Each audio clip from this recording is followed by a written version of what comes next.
keheningan malam, tafaku di kesyahduan,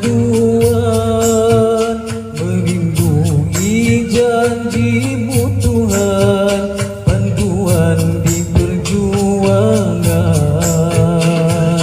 Ku titiskan air mata, taubat segala dosa, moga terangkat pengijakanku antara kau dan aku. Di keheningan malam, tafakur di kesyahduan,